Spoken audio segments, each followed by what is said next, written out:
Le 12 décembre 2015, 195 pays ont adopté l'accord de Paris, le premier accord universel sur le climat. Depuis, l'accord a été ratifié par tous ces pays sauf 12, et parmi ces 12, il y a la Russie. Sauf que ça va changer puisque Vladimir Poutine a déclaré qu'il allait ratifier l'accord en septembre prochain. Cette décision, elle peut paraître surprenante dans la mesure où l'accord de Paris ne fait pas l'unanimité chez ses signataires.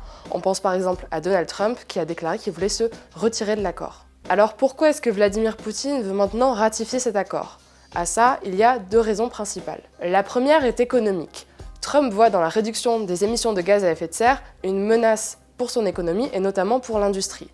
Vladimir Poutine fait l'analyse inverse. La Russie est actuellement au premier rang des exportations de gaz naturel, au deuxième rang en ce qui concerne le pétrole et au troisième pour le charbon.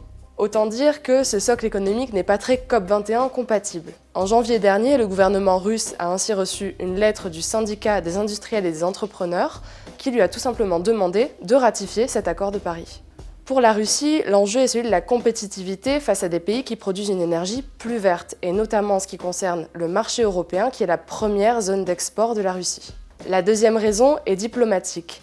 Si la Russie veut être audible en ce qui concerne la politique climatique, elle doit montrer qu'elle joue selon les mêmes règles que les autres pays du globe. En ratifiant le texte début septembre, la Russie s'assure donc d'avoir une meilleure place lors du sommet Action Climat qui aura lieu à la fin du même mois à New York. Alors, à quoi ressemblerait le mix énergétique écolo de Vladimir Poutine?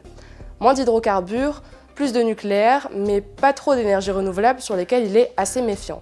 La Russie est en tout cas en première ligne face au changement climatique puisque la région de l'Arctique est l'une des plus concernées avec la fonte des glaces.